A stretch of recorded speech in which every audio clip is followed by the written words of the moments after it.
Hey, everybody on Facebook. Happy Monday to you. We are here to answer your listener questions and to talk strollers and smoking. We're not going to encourage you to smoke. That'd be bad.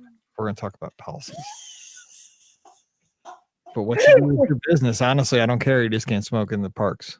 If you want to go outside and smoke by the monorail, it's all you. That's what Disney says.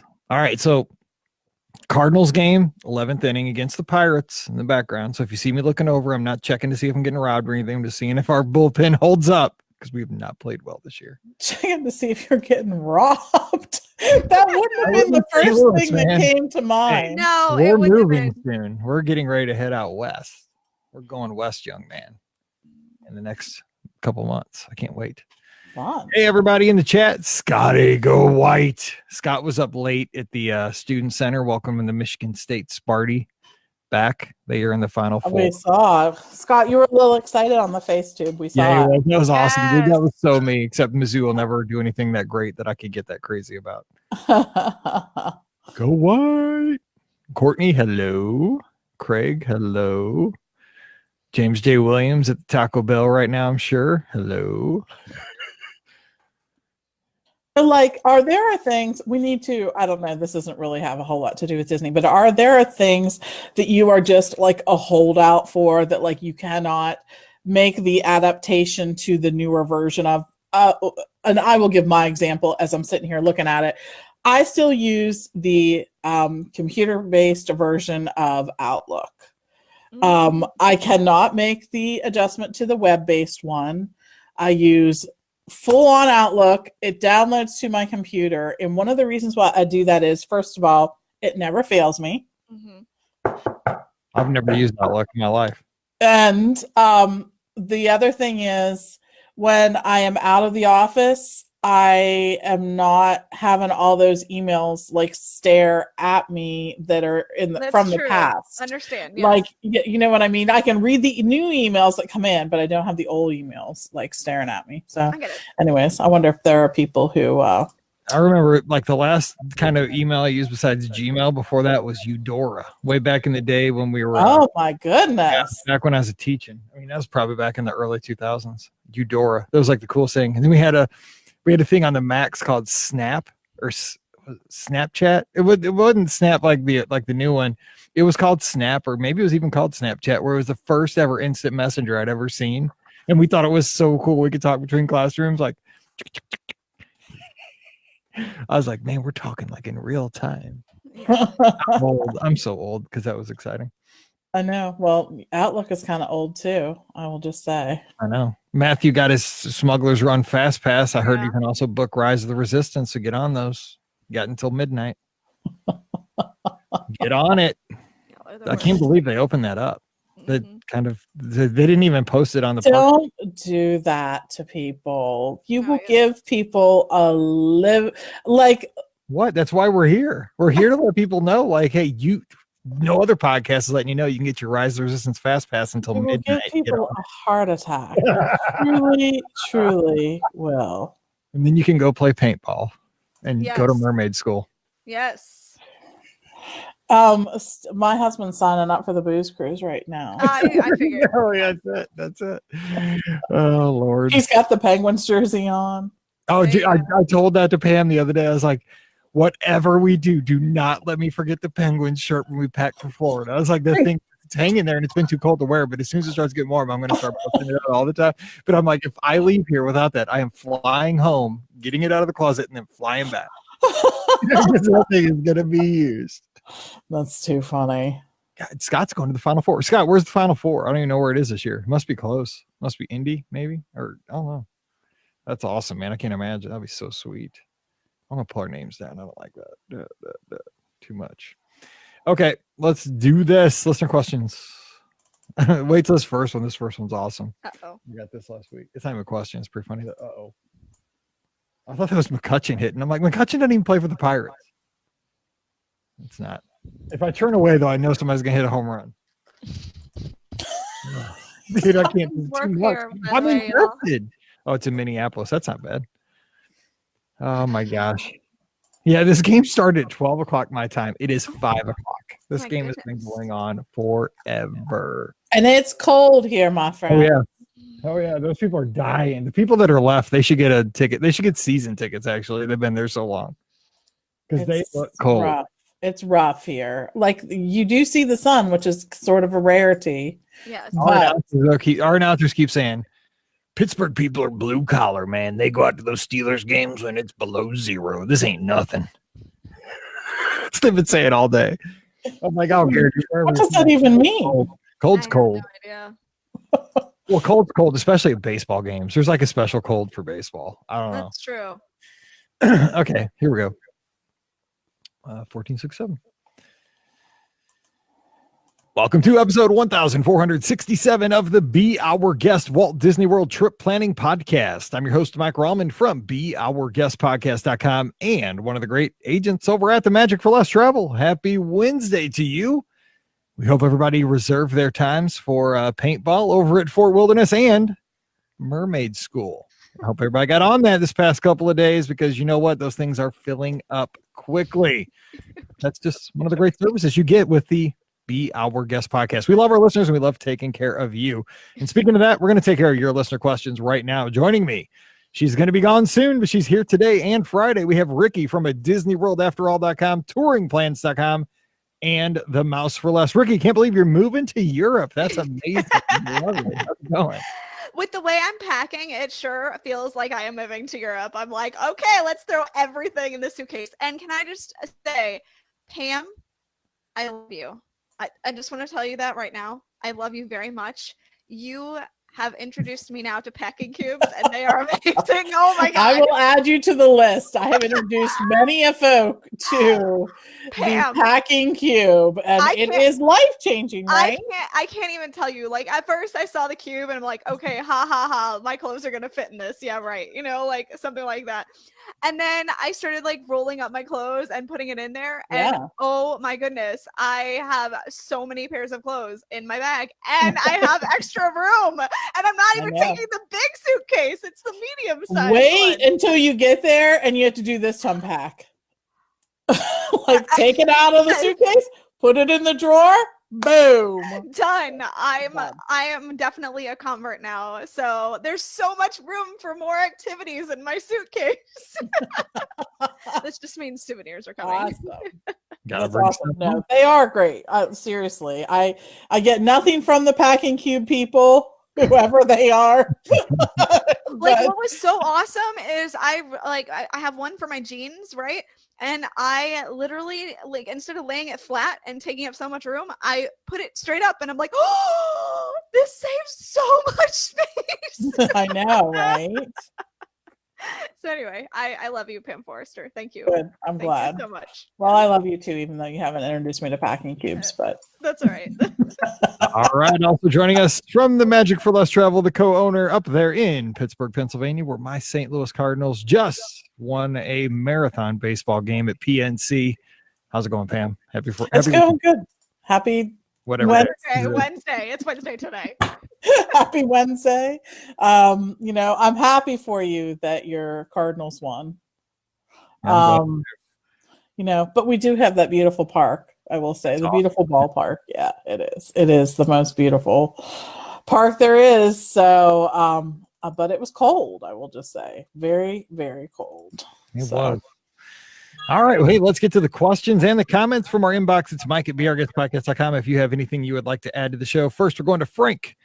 Doesn't say where he's from, but he's got some great comments. It's the difference between the values, moderates, and deluxes. He says, we missed it, and we did, actually. He said, I believe you missed the biggest difference between the different level of the Disney resorts. I've stayed at just about all the resorts over the years and forget the differences in room size, views, balconies, amenities, etc. The biggest difference is toilet paper. The value paper you can put into your eyes and almost see through it. The moderate paper is, well, moderate in quality. Not the greatest, not the worst. Mm-hmm. The deluxe paper is more appropriate for the high dollars you're paying for your room. Can't believe you missed this difference. So, Pam, I know you've stayed at most resorts. I can tell you what, because I shared this one with my wife, Pam, and she's exactly right. When we stay at a value, you know, we have no problem staying at Pop Century or any of the All-Stars. Like, you know, that just depends on what our goals are for that trip. But I mean, my wife does say that when we stay at a Value, she doesn't like the sandpaper. You know, she likes to pack a roll or two, and she does say that. It absolutely is a difference. And I will tell you, I've stayed at all the Disney resorts many times, not just almost. This is my claim to fame. I want it on a freaking t-shirt. Yes, I've stayed at all the Disney resorts. Many times. So anyways, but yeah, no, there really is a difference in the toilet paper. And you know, I think when you're staying at a Value resort, you should bring some with you, maybe. I mean, I'm just saying, I think that the toilet paper quality is absolutely huge. It's not, you know, it's not something I'd make or base my hotel decision on, but I may pack differently depending on where I'm staying. So, you know, it's funny because we talked about Heine's in Monday's podcast with paintball, and now we're talking about it again on Wednesday with your your resort choice. Keeps you happy down there. Yeah, I don't know. All right. Next question. It says, help first run Disney Star Wars half T-minus a week. And actually T-minus like 2 days at this point. It's from Zachary. Hey, help me, BOGP crew. You're my only hope. I'm registered for the Star Wars half this coming Sunday, April 7th. I just booked this trip 2 days ago, and now I'm trying to figure some things out. Great planning strategy, especially considering this is my first run Disney event. I have a few questions that I would love for y'all to answer. Number one, my wife and 9-month-old want to catch me at some point during the race, but definitely don't want to get up at 3 a.m. Since I wasn't able to submit a proof of time, I'll be placed in one of the last corrals. Any suggestion as to where would be a good place for them to watch me, or would meeting at the finish line be the best option? He has a second question after that. So I'm trying to think. I think this one, last year it started in the Magic Kingdom parking lot. Great start place. Oh my gosh, I loved it. It was so nice. I was staying at Wilderness Lodge, so it was easy to get there. I would say yes, that's probably the best place to have your wife and the baby meet you. You don't want to watch maybe in the stands at the finish line, but maybe just up the way. There's like a place where you can stand along the fence as you're coming into the finish. It's probably about 1,000 yards before the finish, maybe 500 yards. That's a good place to watch, or they could get up in the stands, but in the stands, it gets a little crowded, and I think you get a little more space stand along the fence. So I would do that. Number two, I have the latest reservation at Ohana I could find at 11:50 booked for after the race. I fully expect to finish the half somewhere around 2.5 hours. Will this be a late enough reservation to get me time to enjoy the race and get a shower before heading to the Poly? We're staying at Art of Animation for hotel reference. Thanks for any information y'all can give me. Keep up the good work and spreading the Disney magic. Zachary is in North Carolina.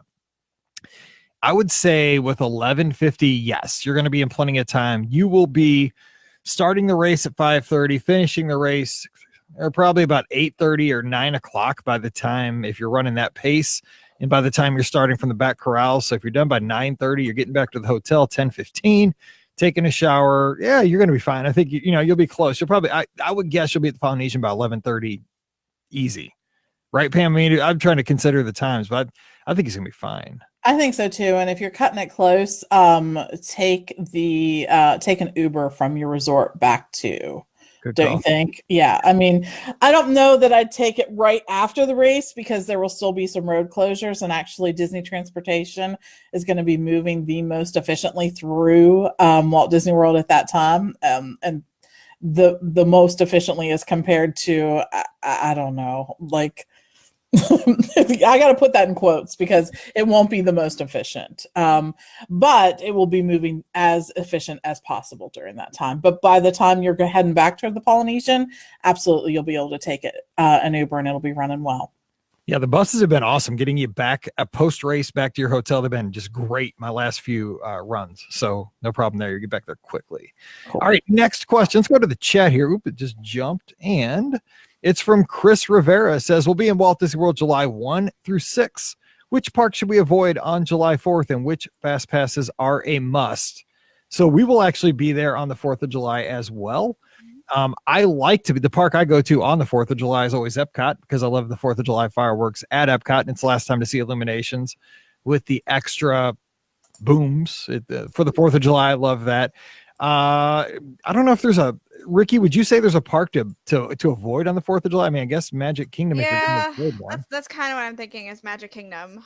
Just because it's gonna be, everybody's funneled in that one little area, so I think that Magic Kingdom is probably the best bet for where to avoid. And it is hot Yes, in the that's hub. true. That's true. Man, I swear there are times, and it seems like right before fireworks, I swear that hub is warmer right then than it is during like noon or 1 o'clock. Somehow that humidity just hangs there. So, anyways, it does. And I would say fast passes are a must. So if you're gonna, it just depends what park you're gonna go to. I mean, like I said, I recommend Epcot. I like it so much that on the 4th of July, the 3rd and the 4th, I make sure I always stay in an Epcot area resort. This time we're at Yacht Club, so we can just walk in. We tend to not go until the evening. So maybe if you want to do like a Soarin' or a test track, grab that and then get some minor attractions, maybe a Spaceship Earth. But really on the 4th of July, we tend to just get, I think the biggest thing is like last year, I think we wanted, Pam, did we not eat at Chefs de France last year at 4th of July? We did. And we actually have a reservation there again, I think this year. But you know what I got for the 3rd? What's that? We're going to recreate something if you're game. No. 1900 Park Fair, my friend. What? We looked tore up from the floor up last time we were there. 1900 Park Fair. It was like, I don't know. Those poor people, like you know, the evil stepsisters were there. We were looking much more evil. Let's just my gosh. We put up, but it was so funny. She was so one of the stepsisters was so funny because I was walking by and I apparently ruined her entrance. Do you remember? She called me out in front of the whole thing. But anyways, we did not buy the picture that they take of you. And golly, I wish we would have because we looked so bad. Biggest regret ever was not buying that picture. And that'll be the day we get off the podcast cruise, by the way, because we get off on the 3rd. Right. Yeah. So there you go. So we could be all kinds of sad and tired and all kinds of stuff. So that'll be an adventure. Watch Instagram. All right. Natalie's got a question just in general. What should you choose, Riverside or French Quarter? And I think it really matters. It matters on like your goals of the trip. But Ricky, say somebody's gifting you a trip right now, French Quarter, Riverside, where are you staying? Oh man, I am staying at Riverside. I just really like Riverside. I think it's beautiful. So Riverside. Rick or Pam, what would you say? I think Riverside has more to offer, but I like the quaintness and the French Quarter just has something. It's hard to put I like Riverside the best just because it's overall got a little bit more going on, but French Quarter's sweet. It's just a cute little resort. Here's my thing, and here's my reason. So French Quarter, I'm fine with. I feel like you, Mike, that it has a quaintness and a theming that I prefer, actually. Yes. My issue is with the pool area. I do not think it is large enough for that. And if I were going like on a trip that was going to be pool intense, that would impact that. Now, not that I can't walk over to Riverside and use their pool as well, because they're sister resorts. That's legal. You can use both pools, but that's what it depends on. And I will also say in Riverside, I have been enjoying the Bayou section more than the Mansion section lately. There is just something about that theming that I think is really cool. And I love the quaintness of the rooms and just, it feels very lush over there. So I didn't help at all. Well, Doug, who's listened to our show for years and years, and they do their podcast, at Main Street. I can't remember the exact name of it off the top of my head, but he always raved about, he loved Riverside, and he said, put me back in the furthest point back in Alligator Bayou, because he loved getting up and getting his coffee in the morning and just walking through the rustic feel of that part of the resort. And I'd never stayed in the Bayou till this past trip for Marathon Weekend. And you're right, Pam. I mean, it's weird because it is like two separate resorts. I mean, the mansions are so perfectly manicured and just stately, and then you go to the Alligator Bayou and it's like walking through Princess and the Frog. It's crazy. It really is. And they're just like, there's water through there too. So it really sort of feels like, that you are in the Bayou. So I love that. And shout out to the Griffiths. They're going to be watching the 4th of July fireworks from their new place in their backyard next to them and living the dream. Such a great family. Can't wait to see them soon. All right. Marlise is heading out for a run listening to today's show. So Monday's podcast, have a good run. Have a good time out there. And our next question is from Simon. Hi, everyone from the United Kingdom. Love your show. Coming to Orlando in June with my wife-to-be, 7-year-old daughter, and 6-month-old boy. It's our honeymoon, and my wife is 40 on the 4th of July. Wow. And you probably shouldn't say that out loud, but there you go. Hey, and I probably shouldn't have either. Any thoughts on how I can make her birthday even more special? Let's face it, Disney is going to be awesome on the 4th of July, but any extra ideas would be welcome. Thanks for bringing Disney to us all in the UK. I just thought of something. Do they celebrate the 4th of July in the UK? I mean, it's kind of like you lost on the 4th of July. Like we win, you lose. But I'm just thinking, I don't know. I don't think they celebrate the 4th. No, I mean, it's like, I'm trying to think of what. Well, I don't know. That's kind of a strange thing. I like it though. I like that you want to celebrate the 4th of July. Yay, America! There you go. Right. Well, maybe they're just happy for us. Like, yeah, right. So you know what, Simon? If you're at Epcot, find us, man. We're gonna we could reenact like the Revolutionary War or something like that. I mean, that'd be a great video for Instagram. So find us. We'll be there. We'll be something. Look around Japan. We're usually back there around the fireworks. Ricky, so what? 40th birthday, 4th of July. You got, a Brit that's, wanting to celebrate with America. What are you doing here? Well, I mean, you have to have a great dinner, I think. Absolutely. So definitely plan a dinner. Don't plan it in the America Pavilion. No, because that would not be a great dinner. That would not be a great dinner. A mistake. Yes, that would definitely be a mistake. But what would make it completely stepped up is to do one of those illuminations cruises. I think instead, maybe that would be a really great way, because then you'd be on the water, right there for the fireworks that are spectacular. And I think that would be a great 40th birthday. So it'd be tough to get. You got to get on that. Yeah, I bet you they're gone. But yeah, you're right. Yeah, that'd be awesome.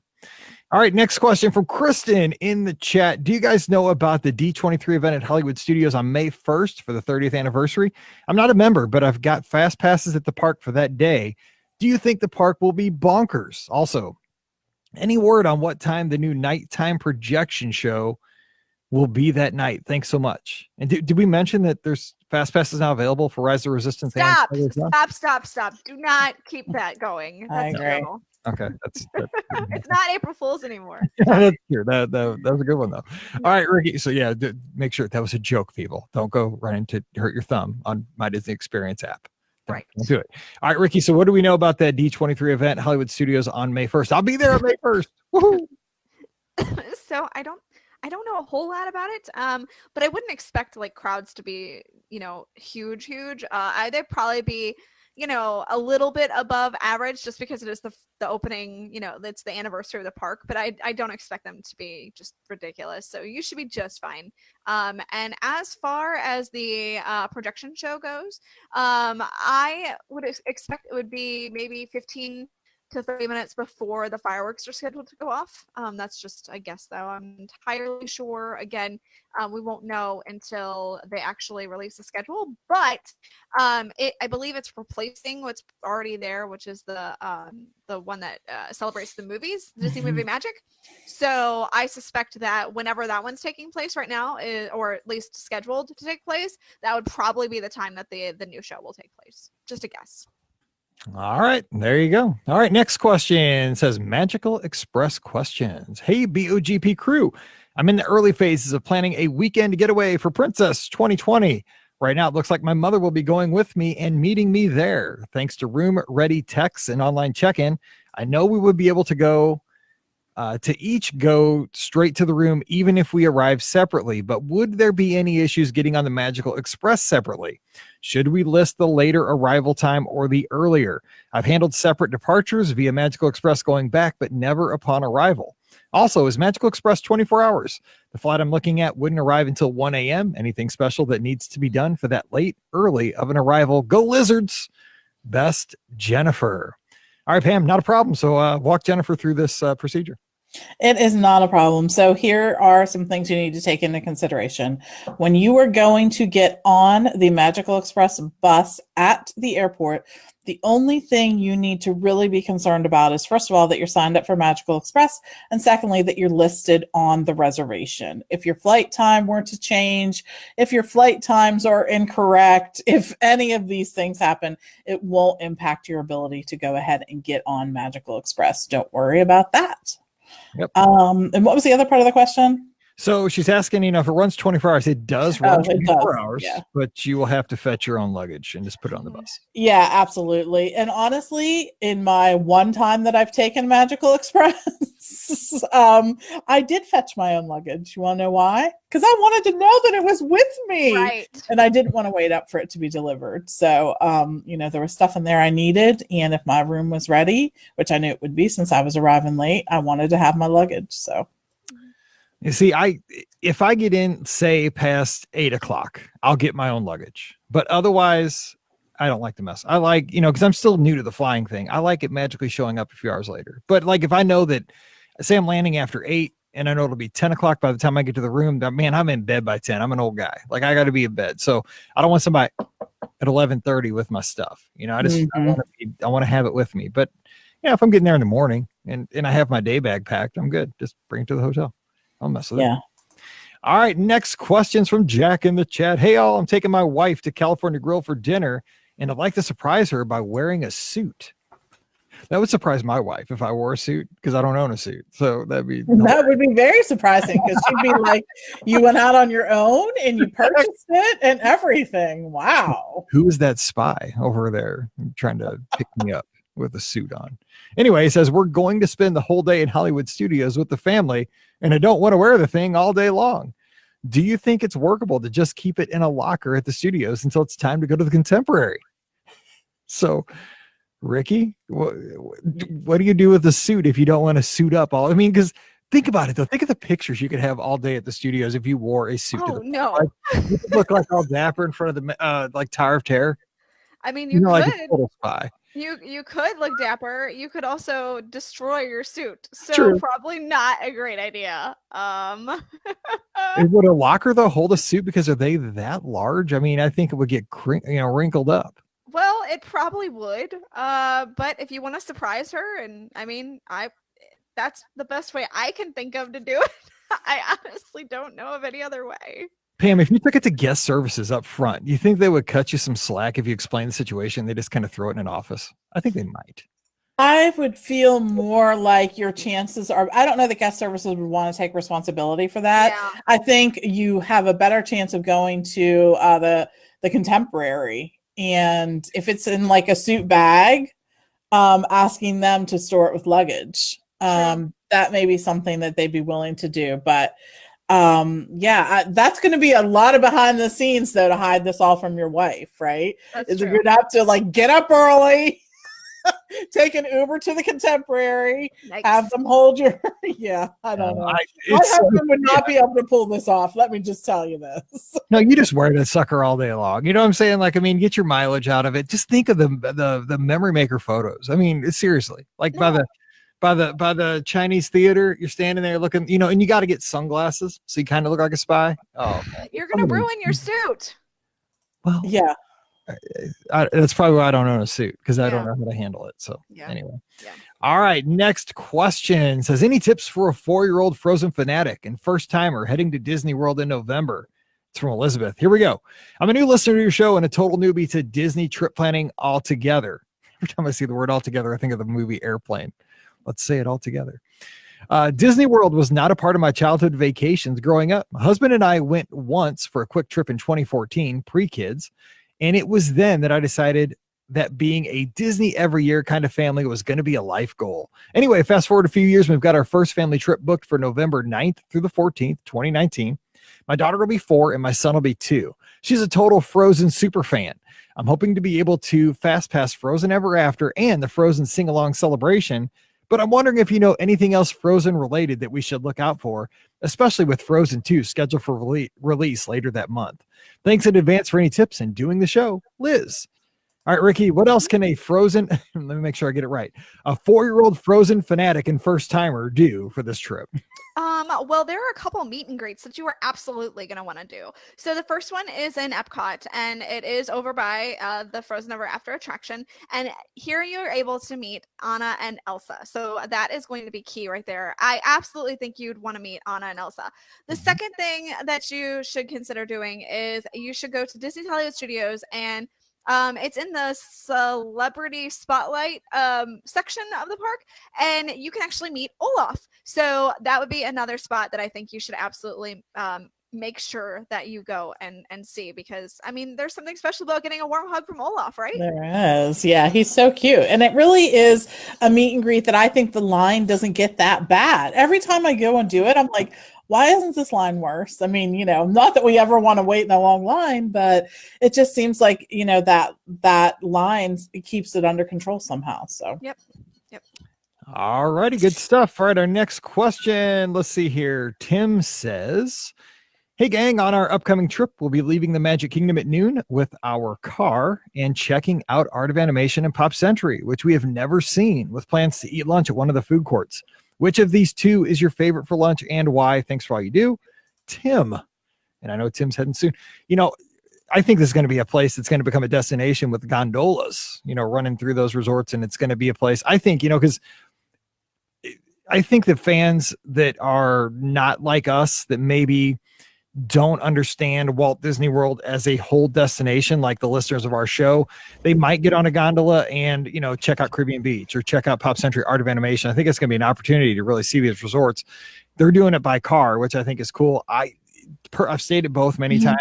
I think the food court at Art of Animation is just slightly nicer than Pop Century, but they're both awesome. The only thing I can think of is you get real silverware and plates over at Art. The food's maybe, I don't know. Ricky, do you think one's better? I do like the mac and cheese over at Art. That's one of my favorites. Yeah, I think it just depends on what you do with the menu. I mean, to be perfectly honest, if you look at the menus and see, hey, this one has something that appeals to me a little bit more than the other, then I think that that's where you should go. But both are, I think, fantastic options. And I don't think you're going to go wrong. So pick one, and whichever one you're closest to when you're hungry, that's the one you should eat at. That's my opinion. I mean, they're very similar, right, Pam? I mean, it's just the Art of Animation is slightly newer. It's kind of like, they took Pop Century and they just plussed it slightly because they learned some things in those few years between. Yeah, there's a few things that I love at Art of Animation. The caprese sandwich, which they almost always have, is really good. It has tomatoes and mozzarella and some basil and all kinds of stuff. So love that. There's also the Surf and Surf burger, which is yummy. It's different, right? You can't get that everywhere. And steak and egg burger, both some good things there for lunch. But you're both right. They both have really great things to eat. Oh, see there, Melissa's confirming my Surf and Surf burger suggestion. It's good. It's just different, and you can't get it everywhere.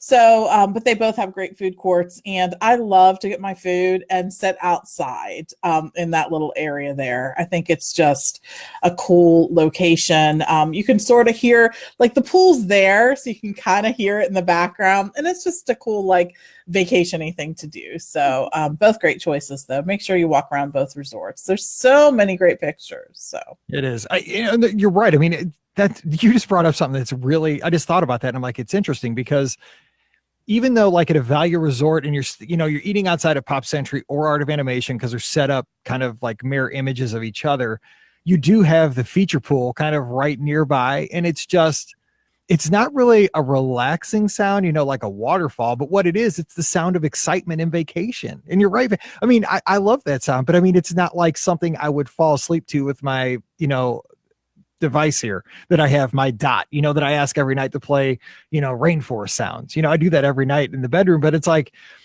it's not a relaxing sound, but it's the sound of vacation. And I love it. That's a good point. I never thought about that.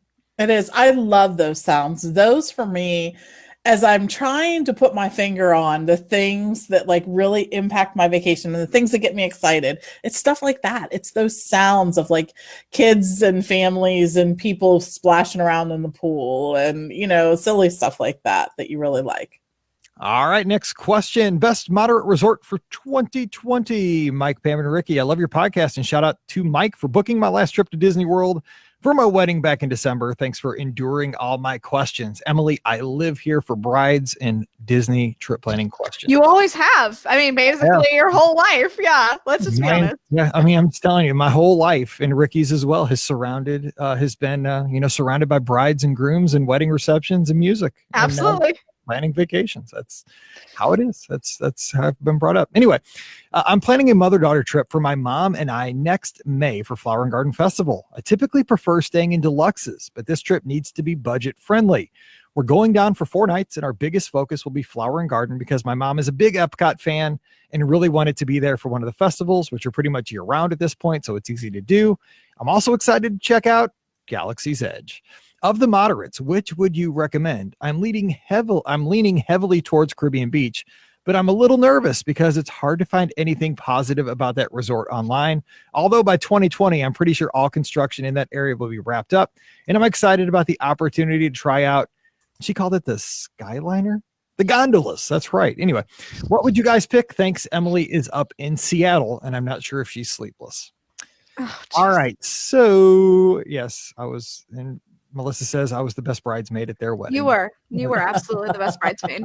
And thank you to Jay and Melissa for having an outdoor wedding in July in a black tuxedo. I didn't have any complaints. I was in a very pretty purple dress, so it was awesome.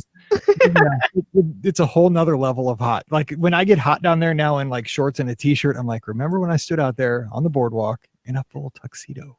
And I lived. Quit whining, Mike. Quit whining. Anyway, so best resort. I think the projection of Caribbean Beach in 2020 is spot on. It's going to be the newest. It's going to have the gondolas. It's going to have a lot of amenities. However, Coronado is pretty sweet. And I think for somebody that's used to staying at a deluxe, I think you really couldn't go wrong with Coronado. Pam, where do you fall on this? I think you're going to be with me on this one. I think Coronado is the most deluxe of the moderates. But I mean, Caribbean Beach may be that in a year. I don't know. I know. So I am with you. You know, I really love Coronado, and we've stayed there a couple times this year already. And the progress that they make each time, the fact that there's going to be sort of 2 bridges that you can access, the great location right there in the middle of the lake, that restaurant, it's going to be awesome. But I will tell you, last time we were there, we stayed at Caribbean Beach. And because I wanted to see the construction that was still going on, and I wanted to really, I think sometimes there are things that you only learn about when you're staying there. You can tour as much as you want, but there's no substitution for staying there. And so the night that we got in, our plane landed kind of in the evening, and Steve and I needed to go and get something to eat. So we went, and since we're from Pennsylvania, the temperature outside felt downright balmy to us. All the Floridians were still inside. So we ate at the food court that is now sort of in that center town location, and we sat outside and ate it. Well, it was right when the fireworks were going off, illuminations at Epcot. And we were sitting outside, and I will tell you, we had a better view of those fireworks than you do from Yacht and Beach Club. Yeah. I mean, 100%, you get a really good view of that. That and the fact that we love that new, the lounge area there. It's an outdoor lounge area that's right by their new restaurant. I think it's the Banana Cabana. That's it. Okay. So it always makes me giggle, but yes. But that has some great things to eat, some great drinks, and again, a great view of the illuminations fireworks. So it just reminded me about all the things I really love about Caribbean Beach. It felt so lush. When you arrive at Caribbean Beach, let's face it, y'all feel like you're on vacation, right? Like you're in the Caribbean. There are palm trees. It's very lush. There are banana trees and everything. I think the lobby now looks just so fantastic. They're doing a great job. The fact that the gondolas are going to be there is a big old plus. So I think it's got to be up there in terms of a contender. And by the way, I will say the rooms at Caribbean Beach are just a smidge larger than the rooms at the other moderate resorts. It was the first moderate resort built, so they are. But I think Caribbean Beach or Coronado are definitely your standouts in the category. Yeah, Caribbean Beach in 2020 is going to be the hotness. Like if you want to be at the place where Mhm. people want to be in the moderate category, that's going to be Caribbean Beach, but trailed closely by Coronado. I love Coronado. It just feels so deluxe. So Ricky, Those rooms. you really couldn't go wrong with either one of those. And I still have a passion for the Port Orleans resorts. Don't get me wrong. I love my Riverside and even French Quarter. Like it tears me up. Like I cannot, this is like picking kids, dude. I cannot do the moderates. That just drives me crazy. I really go with whatever has the best deal. So honestly, I really liked Caribbean Beach as well. I did not love it before the refurbishment. It felt very dated to me at that point, and I was like, it needs some love, and it has said love. And I know that a lot of the reviews lately have maybe not been so positive, and I think that that's just because they are still coming out from when the resort was under massive construction, and there's still construction right now, but it's not going to take too much longer for that construction to be over. So that's good news. But the resort is beautiful. I mean, it's simply stunning what they've done. I loved Sebastian's. I think it is a great and underrated Disney restaurant that nobody's talking about. It that way. I know, exactly. Shh, be quiet, everybody, because Sebastian's was delicious. The food court is unique. They actually it's kind of like what they do at Be Our Guest, in that you place your order and then you go and you sit down and you take your little puck thing and you put it on your table and then they'll bring your food to you, which is nice. It seems like that's what Disney's going with a few other places. Unfortunately, it looks like I'm going to have to eat at ABC Commissary, which makes me shudder. But It's going to be fancy. no, it's not going to be fancy. I'm not looking forward to trying ABC Commissary once it I changes. like that place. Oh God, I'm not excited about this at all. Research, all good and bad, right? Hey, I'll be there in May and let you know how it goes. I still have to write about the experience. So, Mike, you can write about it for me. All Thanks. right. Yeah. Yeah, I know what happens when you write articles. They go well. So, anyway, but I think Caribbean Beach is fantastic, and I would not hesitate to stay there. I think it would be a great option, and if that's what you're looking at and what you're leaning towards, then definitely stay there. So that's my opinion.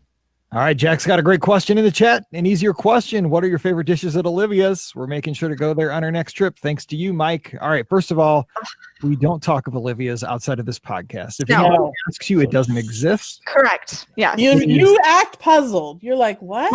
Olivia's? You're talking about Cracker Barrel. Right. Yeah. Yeah. So everybody, pinky, get your pinky up. No, we don't speak of Olivia's outside of our podcast. Otherwise, it won't be as awesome because we can get in whenever we want.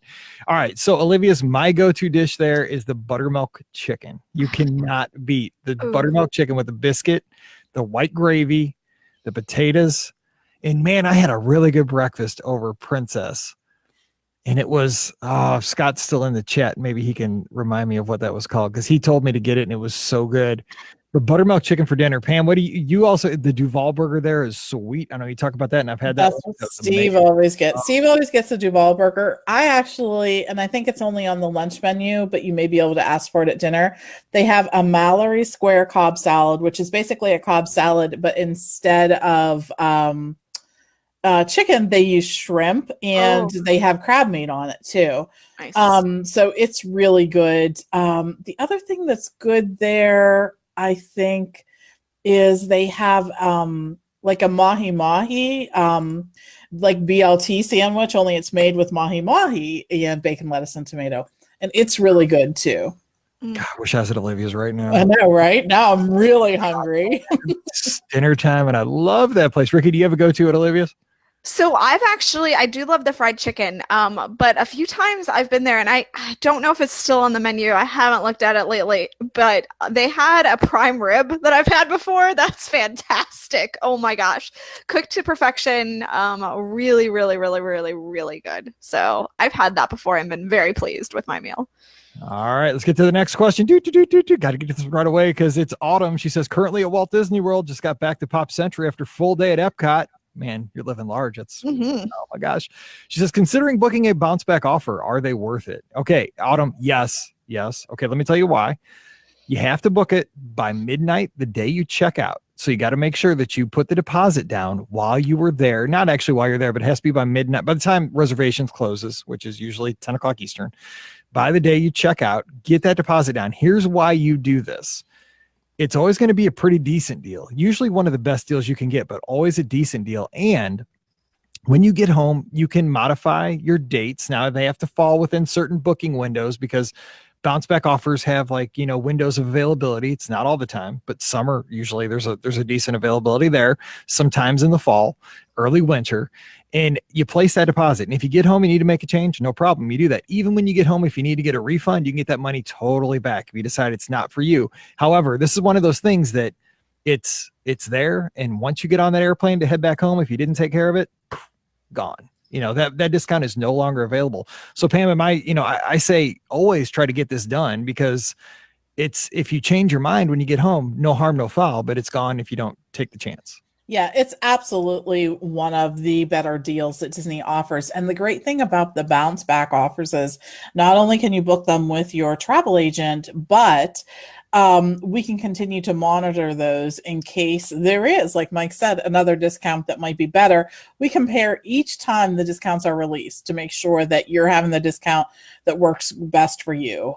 With the bounce back offers too, the availability is usually there for some of these things that is not there for some of the other offers. They haven't really started booking into the resorts yet, usually with the bounce back offers, or it's early in the time that you can book into those resorts. And so there just seems to be a greater availability there. So bounce back offers for me are always 2 thumbs up for that. Yeah, and the way I look at a bounce back is it's like your base discount. You know what I'm saying? Like you're locked in, you've got this discount. We can always improve upon it maybe with new discounts. But the thing is, say you're starting at a rack rate. Okay, so you're down here. If you book a bounce back, you're already moved up to here with a certain discount. Maybe we can get something that improves on it. You get it up to here, but maybe not. But at least you have something. You're ahead of the game no matter what. So, and you can always cancel. There's no like you're not locked in. So I say yes, absolutely do that. And your travel agent could do that for you. Just shoot them a text or let them know. All right, last oh, and by the way, since you are at Pop Century right now, that will cost you 1 tie-dyed cheesecake. Oh man. Okay, so if anybody's at Olivia's right now tuned in, that'll cost you 1 buttermilk chicken and then tie-dyed cheesecake for dessert, and I am a happy Mike. And that's my dream world here. All right, last question today from Nicole in the chat. Hi, our family is going to Walt Disney World in July, staying at Pop Century. All right, Nicole, that will also cost you 1 tie-dyed cheesecake. I know the gondolas are not supposed to be open until the fall, but it looks like they're making amazing progress. Do you think there's a chance they'll be opening early? All right, here's what I'm thinking. I'm starting to put my hands together here. And again, this is just pure speculation. This is what I do. I remember we used to do, what was that, the Carmack? Yeah, was it? Yeah. Or something? I don't know. It was Karnak Karnak, yeah. Those were awesome. We need to bring those back. You had to listen like 5 years ago. They were awesome. It was an old thing, yes. It was an old thing. But I'm going to put my notepad up to my head. August 29th. Oh my gosh, no, stop. Those things are going to become operational just like the Death Star. Oh my gosh. Mark my words. I don't know why I'm picking that date out of nowhere. Yeah, no, I don't have a clue. I mean, who picks a date like August 29th? No. I don't know anything. That's what I'm saying, though. I think that's when they'll open. Pam, I know you really can't lay anything down, but I mean, we're just speculating as Disney fans do. I would say around that time. You say August. Late August. A couple days before the end of the month. I'm actually going to say mid to late September. Okay. Wow, look at you guys go. What about you? What do you say? I think it depends. I know that they're still building the stations, so once they get done with those, it will be a lot easier to open. Stations, like parachutes could work in a pinch, or like quick opening parachutes, or just like a zip line. So it will really depend on how far along those stations are in July. Right now, they still need some work, and then also, I have a feeling that they have to test the gondolas for a certain amount of time too. So it'll depend on how much they have their rotations. So because you want them to be safe, right? So that's why they're testing them right now, is to make sure that they're safe and they get their rotations in the correct way. So even though they're moving along right now and they're moving along at a good clip and they look good, it's all in testing and their stations still aren't done. So yeah, I think I don't think they're going to open it August 29th because that would be a disaster. If they did open it in August, I would suspect it would probably be a little bit earlier, like, more toward the beginning of the month. But even that, they may want to get a handle on Galaxy's Edge a little bit better before they open it. So I'm kind of with Pam and thinking maybe September, especially because that does tie in with the fall date that has been announced. It's really just going to depend on logistics, though, and how much cycling that they need to do. So. But here's the thing. Every time I call in to make a reservation or a modification on our travel agent line, we get this new announcement that plays every 5 minutes. And it says in the announcement, because of unprecedented excitement, they have moved the opening date up for Galaxy's Edge. So what if we all get really, really excited for the gondolas? Like I am, dude. I am so excited for any transportation option. The unprecedented excitement is money. So, I mean, let's just be perfectly honest.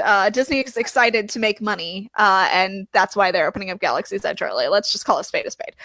So the gondolas are not necessarily going to make anybody money right now, right off the bat, because it's based off of hotel stays. So they've already locked in their money on those basically right now. So, when they change the pricing structure of the resorts that have the gondola system, then they'll make their money back on it. This is like inside baseball. So when you call the line, you get put on hold. Sometimes it's a 20-minute hold, sometimes 30-minute hold, sometimes it's 5 minutes. You never know. But they play this little message so that they know that, like, okay, so you're not like guaranteed to get in the studios if you have, tickets to any park. They just want you to know that as an agency and tell your guests. And I think we all know that. But the thing is, like, you can tell it's like an additional message that they recorded post like this other loop that we wait on hold with all the music. And what happens is, and I don't know if they did this to punk us, if they did this like not intentional, just not being careful. There's like 5 seconds of dead air before the guy starts talking every time to tell you this additional message. And it does play like every 5 minutes. It cuts the music out. There's a pause. So every time you think a cast member is coming on to answer the call to take care of whatever you need to. So like, the music's playing, music stops. You're like, oh yeah, I got a cast member. Sweet. Okay. Remember, Galaxy's Edge opens in and I'm the fool because it gets me every time. Like okay, so I grab my notes. Okay, what do I need to do? Everybody gets excited when they hear that pause. Hello. It's like it used to be with the music right before. There's a loop they play, and it's the train station song. It's like, dirt, dirt, dirt. Welcome to Main Street, US. It's the train. Like it gets you because there's always a pause, and that gets you on free dining when you're on hold for 5 hours. But anyway, inside baseball there. All right, that's gonna do it for today. Thanks for the great questions. Thanks for hanging with us. We've got more questions heading your way. If you have questions, send those to mike@beourguestpodcast.com or just join us here in the live chat, usually on Mondays around 5:30 Eastern. Sometimes we're a little bit late because we have computer issues like today, but we got it all together. So we love having you here. Don't forget, today's show brought to you by our friends over at virtualmickey.com, home of great iPhone apps like Theme Park News, Disney Edition. Ricky, I know that you're going to be out of town, out of the country, out of the continent here for the next couple of weeks. So what are we reading about on Theme Park News, Disney Edition? I am. So the first thing I will mention, because it's something that we get questions all the time on, is that Disney After Hours dates are here. There you go, Alfred. They're here for May and June. And so if you are going in May, and I told you it would be like 2 months before I'm right, aren't I? I was exactly on the money. So if you are looking to go to Disney After Hours in May or June, you can go to the Mouse for Less, and we have the dates up. I did see somebody ask, do you think they'll add more Magic Kingdom dates for June? I don't. That what they have is what they have. And the reason for that is because the Magic Kingdom is usually open late during the summer, and June is the summer. And so if they kept the park open for an extra 3 hours, the park will be open until probably 3 o'clock in the morning, and Disney doesn't want that. So I don't expect there to be any Disney After Hours events for the Magic Kingdom in June. I could be wrong. Again, I've been wrong before. So, and then the other thing is Lightning McQueen Racing Academy is now open at Disney's Hollywood Studios. So if you want to see a really cute show, if you've got a Cars fan in your family, you can go to the Sunset Showcase and see the new Cars show. So those are 2 little quick tidbits. Ka-chow. Ka-chow. There you Yes, go. exactly. All right, check this all out. Free app for your iOS devices over at virtualmickey.com. Theme Park News, Disney Edition. Also, please use our Amazon affiliate link. We really do appreciate it. You might not think so, but every little purchase does add up and it helps us pay the bills.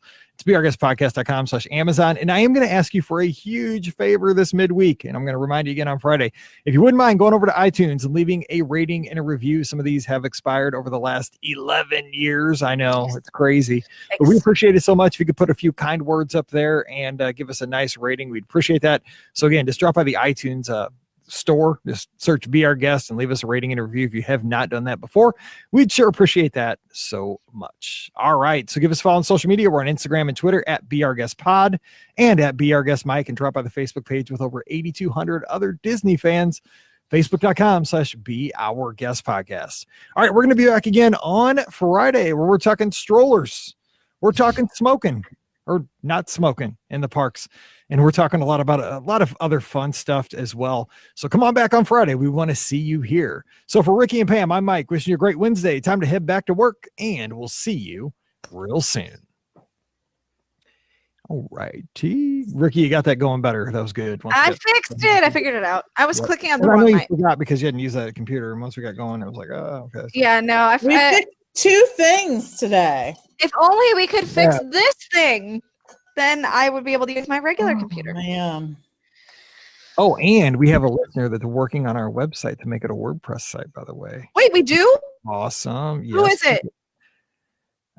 You need to send me their information I will. because He's from Nashville. I need to talk to them.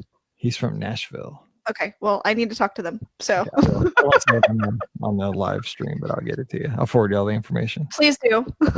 That'd be awesome. Okay. Let's see. Oh, Ricky, I'll let you, do you want to give the official, do you want to read the policy change? Yeah. Okay. All right. 1468. Oh, that can't be good. My computer is burning up now. So You got to hurry.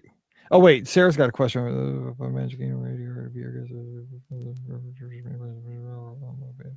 that's not good. Like the lines in the morning. Sarah, I think that might affect the lines for the morning event, just obviously in Fantasyland. Most people will still be in that area of the park. But I don't think it's a huge deal. They don't sell a bajillion tickets. I think you're They do not. No, they don't. Sorry, Sarah, I didn't get to that. But yeah, I think you're going to be fine. They don't sell. Lots of people write and are worried about that, but I have not heard of it being an issue. So I would say maybe like Pooh and Pan. Maybe Seven Dwarves, but other than that, no. I still got to play that clip, the Pooh thing we did like 5. I saved it from like 5 shows ago or something. I got to put that in one of our shows. It was a great clip. All right, let's do this. Here we go. Welcome to episode 1468 of the Be Our Guest Walt Disney World Trip Planning Podcast. I'm your host, Mike Rallman from BeOurGuestPodcast.com and the official podcaster of the weekend. I don't know why I said that, but hey, it is the weekend. I'm excited, and I'm heading down to Walt Disney World in less than 4 weeks to be a cheer dad, to yell and scream. Let me just tell you, if you've never been to a competitive cheerleading competition, which I hadn't been to in my life before this year. This is Mallory's first year in competitive cheerleading. And let me stress the word competitive. It's ridiculous. I thought Paige's select soccer was crazy. No, this is a whole nother level. So we're going down to Walt Disney World. We're staying at a Disney Springs hotel. So that's going to be an adventure. So make sure you're following me on social media. I'm not excited about it per se, because I'd rather stay at like Pop Century or All Stars, but whatever. I'm going to Walt Disney World. I can't complain. I'll be there May 1st through the 6th, getting to check out being a spectator parent over at ESPN for cheerleading. Now her squad is undefeated for the past 2 years. She's only been on it since this year. So there's a lot of stress. There's a lot of stuff going on. You don't even know the practices, how intense they're getting in this month leading up to going to Summit. It's called down at ESPN. But anyway, when it comes time when they get on stage, what happens is when your team gets on stage, actually when you're getting ready to get on stage, the order of the performances or whatever, the parents of that team have to kind of stand in like a bullpen. You're like in an on-deck circle, but there's like 100 of you. And then when your team hits the floor or the stage or whatever, I don't know what they call it, So you get up in like a mosh pit, like in front. There's seats in the back, but there's like a mosh pit right in front of the stage. And apparently it helps the judges if you make all kinds of noise and you act like a fool and like the mom scream, the dad scream, you're throwing little kids, siblings. It's crazy. I don't know if you throw kids, but you hold high anyway. It is ridiculous. So if you're going to be down there 1st of May, because then Worlds happen after the summit, which Worlds is like the highest level of cheerleading. It's like the college girls and guys. And it's ridiculous. It's like there's a TV show with the Great White Sharks from Canada. They're the best team ever. What I know way too much about cheerleading. I never thought I'd know this much. But anyway, I'm just telling you, if you want to go see something nuts, I mean, crazy, go over to ESPN the 1st of May and watch one of these competitions, because I thought I'm just a spectator and I'll be sitting in a chair, kind of like at a ball game, you know, cracking some peanuts and having a Coke.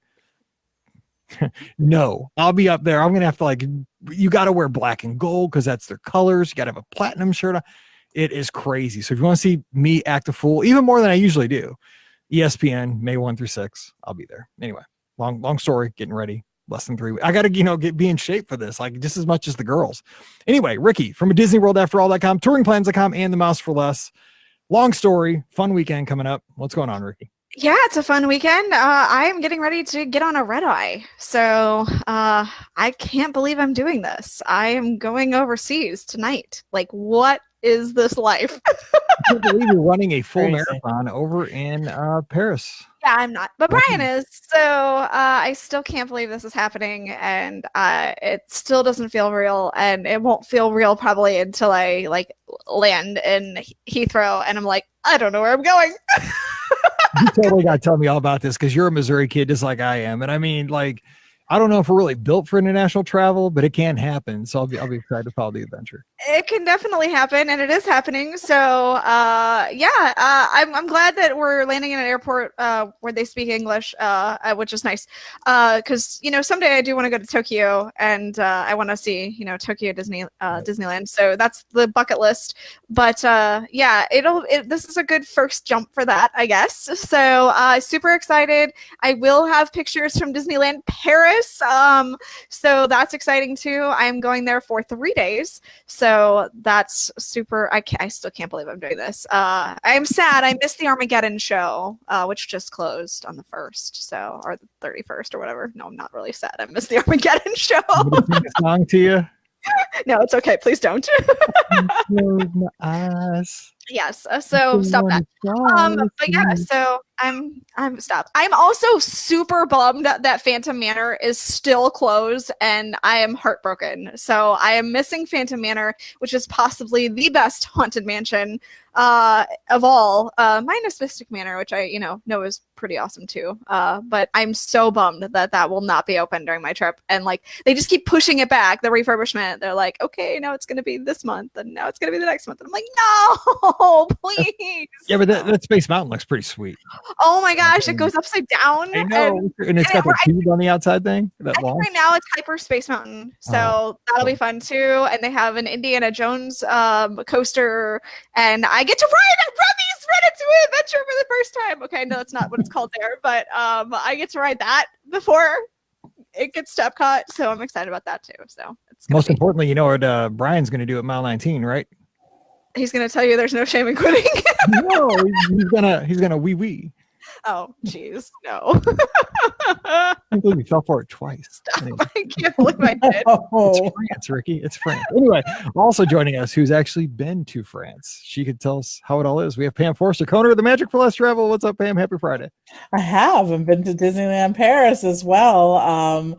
And you'll really love it. There are things about it that are just so quaint and like plus and remind me so much of Disneyland in some ways. And it all sort of feels familiar, but it all feels very different too. So yeah, I'm so excited. It'll be fun. And you'll be able to do, my favorite thing was seeing the Eiffel Tower at night. I can't wait. It was such a cool thing. It really was. And some people were like, that's so touristy. And I was always like, you bet. That's exactly what I mean. I'm a tourist, but that's exactly what it is. Yeah, exactly. I mean, if you've seen it on Soarin', do you really need to see it in person? Yes, I feel absolutely. like I've been there. I've like flown to the top, and I mean, why go? Like I've been there. I'm gonna climb it So I'm excited. Yeah, just like the pyramids in Mexico at Epcot. No, I'm not climbing those. You're one of those Americans. Anyway, all right, let's get to today's No, you topic. actually can walk. You can walk up in the Eiffel Tower. You can walk it. Okay, I thought you were talking about scaling the outside. No, Like one of those I'm not stations. scaling the outside. I'm just saying, don't do that. They don't like Americans that do that. No. All right. Anyway, let's get to today's topic. First of all, we're going to kind of divide the show into two parts. We got a great email from a listener, which we're going to tackle here in just a few minutes. But before we get to this, we want to address a couple of, actually there's three. One's kind of minor. It's kind of funny, but major policy changes that have changed down at Walt Disney World that may or may not affect your future vacation. So first of all, you've probably heard this. I'm sure you have by now, but we want to have a little time to digest it. But we want to get this out there in case you had not heard this for some reason, that Walt Disney World has banned smoking in all of their theme parks. So Ricky, do you have the official word from Disney? Because now I think they're pushing you outside the theme parks if you need a smoke break. Yes. So, first things first, this does not go into effect yet. So this goes into effect beginning May 1st. Mm-hmm. So, smoking and vaping. So please keep that in mind. If you vape, you also are included in this. I know a lot of questions have been asked about that. Neither one of those will be allowed at any Walt Disney World or Disneyland theme park, water park, or ESPN Wide World of Sports Complex. I won't be able to vape while I'm cheering for the cheerleading thing. No. Oh my God, it just starts May 1st. That's when our competition starts. Yeah, no vaping for you. So there will be designated smoking areas available outside the entrances of these areas. And at Disney Springs, apparently you can smoke, but there's just going to be designated places to go. So you can't like walk around, but there will be places to go at Disney Springs. In addition, there will be designated areas at the Disney Resort hotels for those who have room or dining reservations. So yeah, you're going to have to go outside the theme parks if you would like to have a smoke or vape break. So Pam, and that's good. You know, I appreciate the actual information because I was a little unsure about like what actually was happening. You know, I know it was the theme parks, but we've got the water parks, Disney Springs, kind of a little bit different situation, ESPN.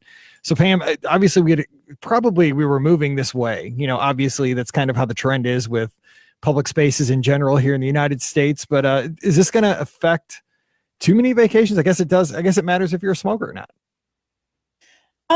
You know, from what I've heard from a lot of people was they had reduced the number of smoking locations down to like, you know, 1 or 2 per park. And the walk to get to there from most locations of the park was going to be probably about the same as it is by just going outside of the gates. When you think about it, there's a lot of places that will be closer to the entrance of Magic Kingdom than the actual smoking locations were. So it's something to think about.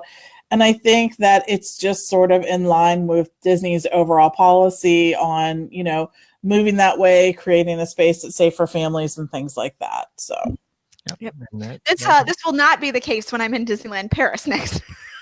Wait, by the way, they just smoke everywhere apparently. So well, see, yeah, let us know because I never thought about that because it's a cultural thing, you know, and I think that, you know, here in the States, there's a huge move to, you know, air quality and secondhand smoke and stuff, you know, and I'm a person who's just, you know, I don't smoke, but I'm very much you know, let people live and, you know, let me live and I'll let you live and do your thing. I'm just going to trust, you know, I do what I do, you do what you do, but we'll see how this falls. So I'm not, you know, passing judgment or making any kind of statement here. Just want to get that out there. Now, second policy change. Now this one I will kind of address. Uh-oh. So there is a new stroller policy regarding sizes. And I say, thank you, Lord, for this one. This is just me, but go ahead, Ricky. What's this new change? Okay, so beginning May 1st, once again, strollers can be no larger than 31 inches wide and 52 inches long. And those that appear larger will now be measured. So just keep that in mind. You can't sneak in a, you know, a little bit larger stroller anymore. Now, also beginning May 1st, they will not allow those stroller wagons. Now, they had initially gotten you're not supposed to bring in a wagon, but these stroller wagons had been kind of sneaking through. Yes, I guess that's the best way because they were able to be pushed. not pulled. So that was kind of the stipulation on why they didn't want wagons. They didn't want something people were pulling. So the stroller wagons you could push, so they were, allowed. That will no longer be the case either. So the stroller changes are being made to help ease congestion in the parks as well as help with guest flow. So that's the reason behind the changes. And I've always wondered like what the rule was, because that was my biggest pet peeve, was those wagon stroller things, the big rectangular prisms that kids are sitting in. And usually kids are not sitting in, but people are rolling around with like everything in the kitchen sink. And I understand, I have a kid and I used a stroller, but I mean, I think that what you're going to see is, at first we got my story, when we had Mallory, we registered obviously for all the baby stuff. And I registered for like a Jeep stroller. Cause I was like, I have a Jeep Wrangler. There's a Jeep brand stroller. They make strollers, and it had like the big tires, and it was like a, like I was going to go 4-wheeling with my, 6-month-old in a stroller. I don't know what I was thinking, but I was like, oh, I need a Jeep stroller, like it was, and we never used the thing cause it was just a bear to get out of the car. It was a pain in the butt. So we went and got a really nice umbrella stroller by McLaren, which was a really expensive one, but we used the crud out of that thing because it was super light. It was super small. It could lay back. She had a little cover, like it had everything we needed, but it was tight and just convenient for what we needed. It became our Disney stroller and it was awesome. But I've always wondered like what the rule was, because it is kind of like a stroller. Kids ride in it, but like it's totally a wagon. But I mean, I guess it's the push-pull thing. Mm-hmm. I don't know, Pam, I think that, as the parks become more crowded and space becomes a premium, this had to happen. And I mean, I'm with Disney on this one. Like, there's no problem with people having strollers, but I think unfortunately some people go a little bit too far. And I think that's what happened here. Yeah, I think it did too. It really was getting to the point where people were, they were getting bigger and bigger and bigger, and there was pushing and there was pulling and everything. So I think we kind of got away from what the original rules were in this space. It's funny, I had heard one of the Disney executives speak at a conference I was at once, and he was talking about he brought his grandchildren in, and the rule was you didn't bring a stroller. And when somebody cried, it was time to go home. So, I mean, that's not something that all the rest of us can do, because we've traveled thousands of miles to get there, right? But at the same time, there's a little bit of value in figuring that out. I think if Disney rents those big double strollers, right? You can put a whole bunch of stuff in. And they're practically wagons themselves. They're big.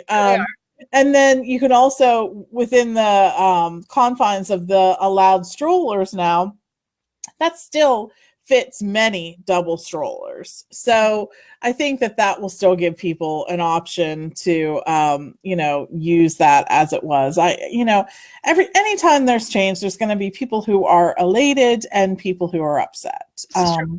And all you can do is, this is the rule at this point. So let's find a way to work within those rules. And I think it was just time. I mean, the parks are just more crowded than they've ever been. And like I said, I get that. And I'm glad Disney can't ban strollers, because I needed a stroller for the first bunch of trips with Mallory, because the thing is like, it's just even, and here's what I advocate for with strollers, just kind of a little tip that we learned. And again, it's not anything ground shattering, but we just learned this with Mallory, was that, because I think that some folks that don't have kids will say, why do you have a stroller? Like, that kid can walk. Like, there's no reason for that stroller. But here's a couple of things you need to consider if you're thinking that and you don't have kids, or you just, your kids are in college or whatever now, that a lot of times the kids aren't used to having the stamina to walk, 6, 7, 8 miles. Yeah, they can walk, but they get tired, and it gives them kind of a safe place to go back to when they start to get tired. You can push them around. And what we did towards the last couple of trips, when Mallory was kind of, do we need a stroller or not? We'd take the stroller into the Magic Kingdom or whatever park. At the Magic Kingdom, we'd park it up by the plaza, or, up by the plaza restaurant, or, where you meet Tinkerbell and Mickey Mouse, up in that little area. We'd leave the stroller there. We'd go on without the stroller, but if we needed it, it was in the park. I could run up there, grab it. We could use it for the rest of the night. If we needed it for a couple hours, it was there.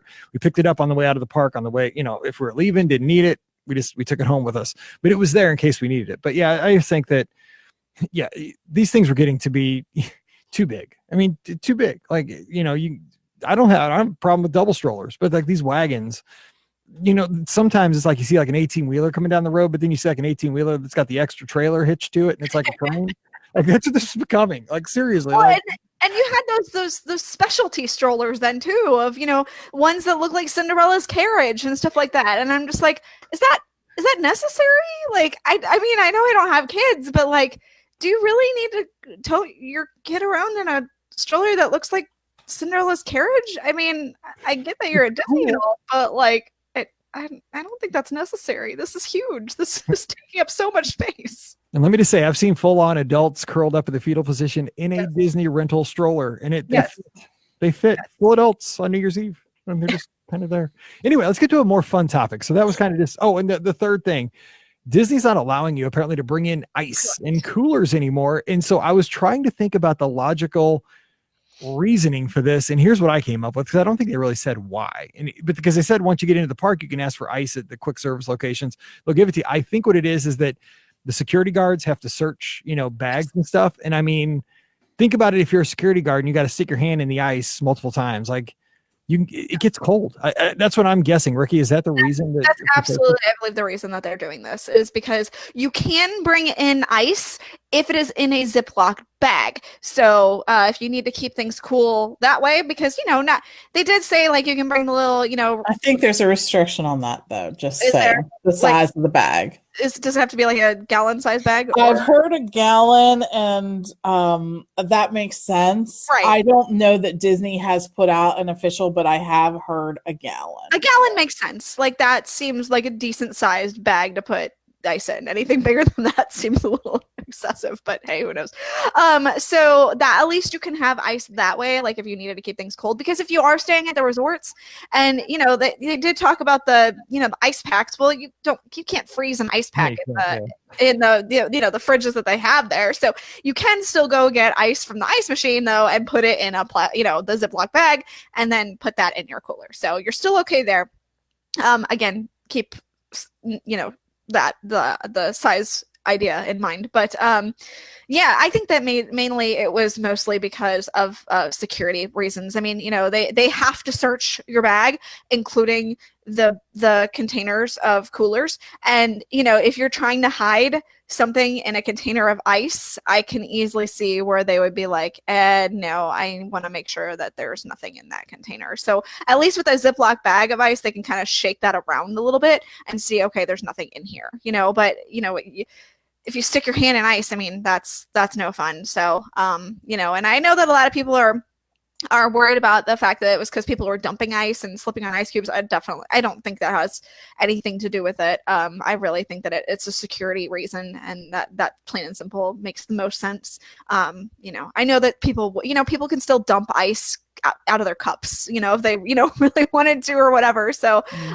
not as much ice comes out of the cup, obviously, but if they really wanted to dump ice, they still can. I'm almost certain it's for security purposes. That's what makes the most sense to me. And there is one exception to the rule. It's if your name is Vanilla, you can bring in. Stop! No. I think it was funny. Like a lot of people were saying, well, I can't freeze my ice pack in the Disney Resort refrigerators, and I was sort of like, well, I don't know that Disney, like, that their job is to provide you with a way to freeze your ice packs. What Disney said on the blog was that you can bring in those ice packs. And exactly. I get that. That's what brought up the idea of, I mean, Disney's doesn't have to provide you a way to freeze the ice packs. But that's what I mean. I thought that was weird. I think people are upset because they're like, I would go get ice from the machine and put it in there, while they're on vacation. And now I can't because I can't bring my ice pack in either because there's nowhere to freeze it. So I get where the frustration. Oh, I get, but it was an ice machine for like you to have a drink in the room. I get it. Yeah. Let's be honest, it wasn't a cooler filler upper. So, yeah, I mean, but it happens. Just I'm not saying, and Disney, I think, has been.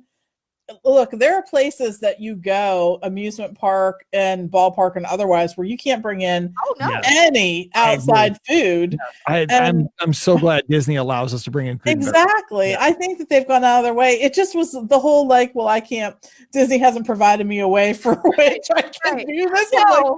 I'm like, okay, well, all right then. Yeah, they definitely didn't need to provide. There's a little offside. There's a little like store located right outside the gates too, where you can snack up on granola bars and everything right there, right before you get on your Disney bus. All right, that's it. Stop. Collaborate and listen. Oh, right, please. okay, so we're getting on to the topic, and Ricky, she's coughing and sneezing, but she's muted. Right. So I don't have the email pulled up because I have a couple other windows open, but basically, and Ricky, when she gets done sneezing and coughing, we will get the listener's name that gave us this idea. We're just going to briefly hit on this for about 15 minutes because we want to hear what you have to say on the Facebook page this weekend. Basically, she wanted to know from the three of us what our ideal day would be like at Walt Disney World, just certain components of a Disney trip. So let's start off with money's no object. We're going down and we get to pick one Walt Disney World resort to stay at just as of today. All right. So Pam, you get to pick any resort. We're not talking, we don't have a budget in mind. Just kind of, we're just daydreaming, blue sky in here. Where are you going to stay if you get to pick any resort you want right now? I'm going to stay at the Wilderness Lodge, and I'm going to stay at one of those beautiful Copper Creek cabins. There was really something about that was special.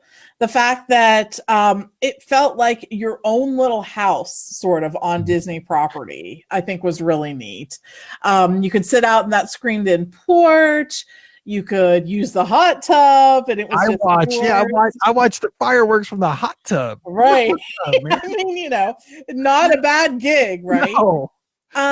There's always been something about the Wilderness Lodge that I've really loved. I truly love Geyser Point. I just think it's a great location. It has great options. It's just my kind of place. And guess what? You can't make advanced dining reservations. So boom, all the things in my favor for that. But I like the Wilderness Lodge. I love that lobby and the music. I mean, we've talked about this all a million times, and the Copper Creek cabins are just an extension of that. And I also am someone, when I'm on vacation with my whole family, I really appreciate the luxury of extra space.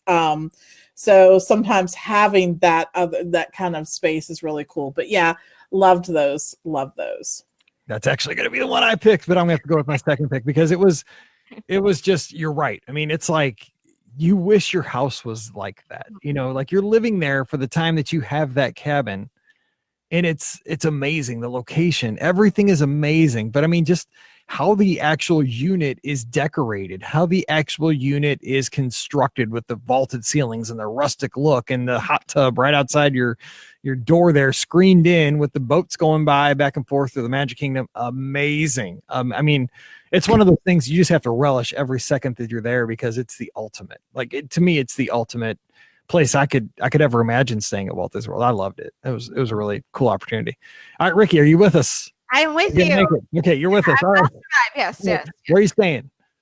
So, since Pam gave such an amazing answer that I'm jealous I didn't think of first. I mean, it really is the perfect answer, to be perfectly honest. And I'm jealous that you have stayed there and I haven't yet because it sounds so amazing. But I'm going with the Polynesian. I do love the Poly. It is such a great resort to stay at. It has that relaxed vibe, and you've got just the smells and the feel of the resort. It's got a great pool. It's got a hot tub that I love to sit in and just kind of relax. And it's such a fantastic resort. And there's something about being at one of the original Walt Disney World resorts too. So if I'm not staying at the fancy Copper Creek, I'll stay at the fancy Polynesian.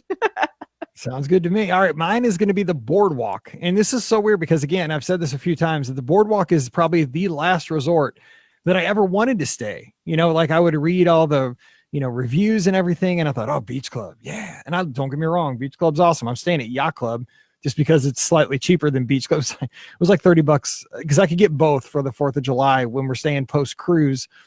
And Yacht Club and Beach Club are like $30 difference. I just went with Yacht Club because it was $30 cheaper, and it's the same, really, kind of just different painting and a little bit of a different theme. You still got the same Stormalong Bay. You still got basically the same location, but there's something about the Boardwalk that it was never on my radar. But now that I've stayed there once, I fell in love with the place. I loved the theming. I loved how beautiful it was. I didn't have a Boardwalk view room, which I'd really like to have at some point just to experience, but I like the clown pool. Scary, weird, but fun.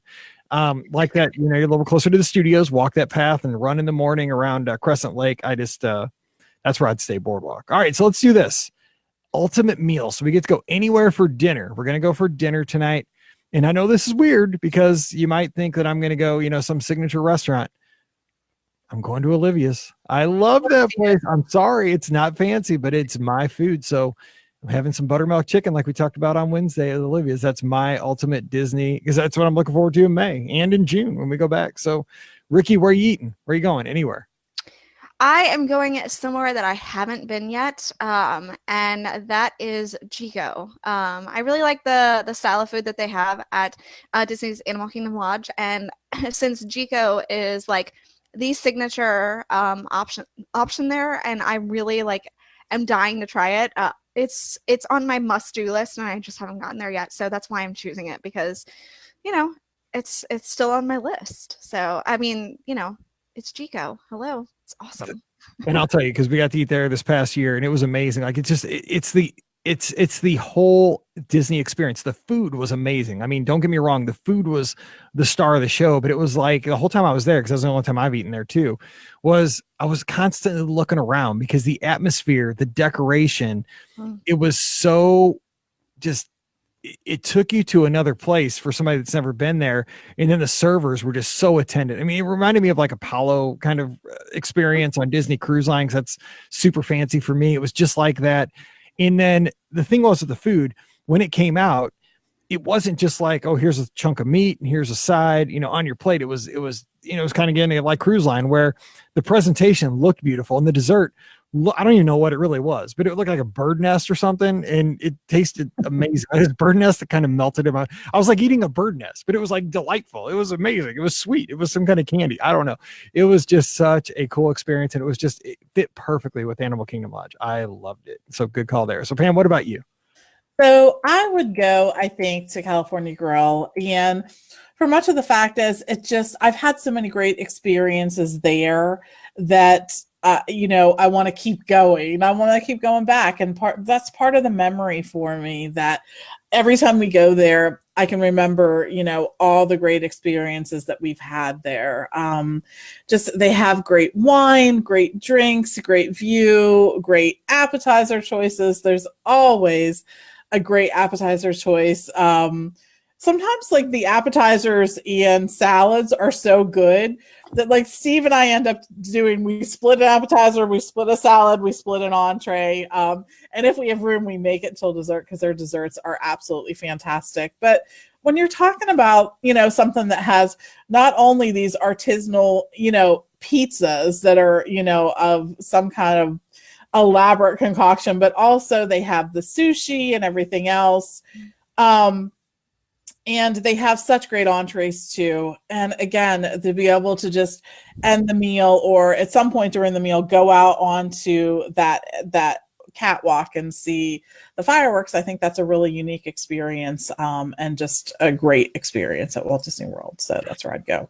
I love dreaming like this. And I know our listeners do too, because I think this is what you do, say like on a Tuesday afternoon, you're at your desk and you're thinking, oh, my next trip's like still 4 months away, or my next trip's like 4 years away, whatever it is. You know, you're listening to the show for a reason. You love Disney. You need a little escape. And I think that's what we always do. Like, oh man, if I was tonight, Olivia's would taste so good. Because I know I'm going to Taco Bell here just a little bit, but I mean, I could definitely go for Olivia's instead. So I'm just saying, it'd be awesome. All right, let's do this. This one shouldn't take too long. You get to pick a fast pass, dream fast pass. You're going to any attraction, anywhere. I'm going to take, for my one fast pass, ultimate fast pass as I dream. Oh, man, I'm going to pass on this one. Ricky, what are you going to go with? I'm going to think on this one a little bit more. I don't know what it would be tonight. That doesn't sound right. Okay, well, can I say the upcoming Star Wars attractions? Yeah, because the fast passes are booking now, so get there quick. Stop! But that would be my option if I was choosing things. If it was like my ultimate dream, I would totally choose whatever Star Wars attraction had a fast pass available. And it would probably be the Rise of the Resistance attraction, to be perfectly honest. But since I don't have that as an option, and hard. It is hard because the problem is like, I personally, I know I'm gonna get some flack for this, but I think Flight of Passage is overrated. So I don't necessarily know that I would want to choose Flight of Passage, but I know that the only way I would ride is by getting said fast pass. Like, I haven't ridden it since it's been probably a good year and a half at this point. So with how often I go down, that's a long time, to be perfectly honest. But oh man, it's so tough. Okay, I guess I'm gonna go with the other one that's kind of fun and hard to get right now, and that's Slinky Dog Dash. Yep. That's my fault too. Yeah, that's me too. That's because I'm not a Flight of Passage person, but yes, Slinky Dog would have to be me too. Yeah, I love Slinky Dog. I mean, it's just so fun and carefree and hang on. And I mean, it's the best. I do love Slinky Dog so very much. So, since I can get fast passes easily at other attractions that are my favorites, like Haunted Mansion or Pirates or Big Thunder or Splash, or I'm just totally naming every attraction, or Rock and Roller Coaster. Like, I feel like something that I can't get a fast pass for very easily is my best option here. Hold on. Is that what he said? I can't remember if it says hang on or hold on. Hang on. I love that. I love that little ride. But I was thinking like Peter Pan's like a valuable one, but it's like such a short ride. But so Slinky Dog, but Slinky Dog's new and it's decent length. Right. I'm not a Flight of Passage guy. No. I like Navi River Journey, but I don't know. Yeah, I'm going Slinky Dog. So what about you, Pam? I bet you go Flight, right? I really do like Flight of Passage. It's actually one of my favorite attractions. I think it's just, again, it's something that when I'm there, it takes me to someplace different. And I'm iffy on, most of the time I can ride it. But there is something about the 3D nature of it that is not, it's not always the best. I also love Slinky Dog, though. Absolutely love Slinky Dog. I think it is so much more than people thought it would be. I'm so glad I reserved judgment on this one until we actually saw what it was. And it is a fantastic attraction. Love that.